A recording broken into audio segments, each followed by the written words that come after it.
po ba makakauwi si Ate sa Pasko? Na, pasensya ka na. Hindi sila makakauwi. Marami silang inaasikaso. Pero Nay, gusto ko makompleto tayo sa Pasko. Na, hindi nga pwede. Wala tayong magagawa. Uy! Darating ba ang mga kapatid sa Pasko? Oo, kompleto kami. Kayo ba? Hindi, dahil sila gising. Ay, sayang naman. Sabi ka na magpasko. Sige. Let's go!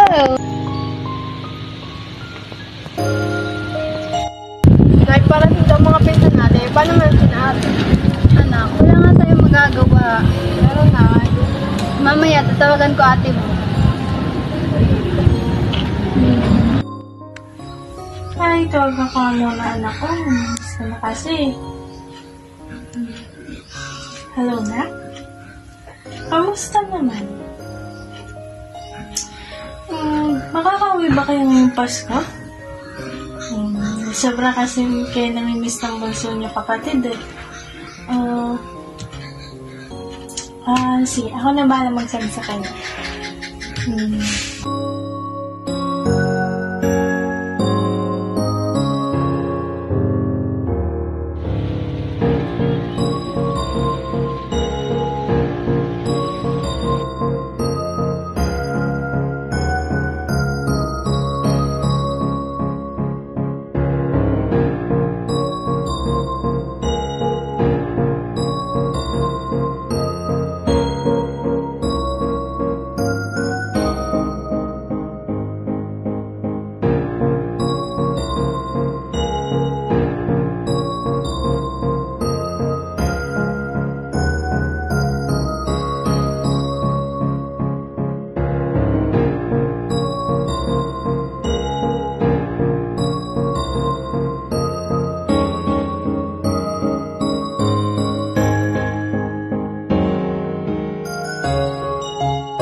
Ano nga ba ang regalong binigay sa atin ng may kapal?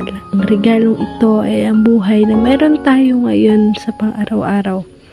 Ito ay isang napaka-espesyal na regalo na ating natatanggap sa pang-araw-araw.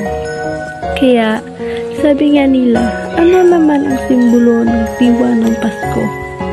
Ang tiwa ng Pasko ay ang pagbibigay ng regalo ay dapat bukas sa puso o may kasamang pagmamahal. May kasabihan nga na you can give without loving but you cannot love without giving.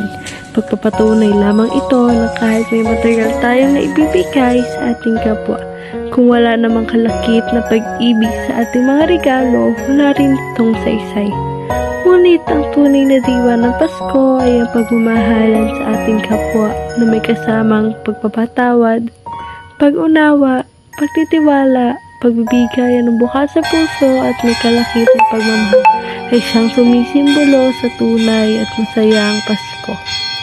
Kaya naman ating mahalin at bigyang halaga ang bawat isa at ang sakripisyo ng may kapal sa atin. Kaya't binabati ko kayo ng masayang Pasko at masaganang bagong taon.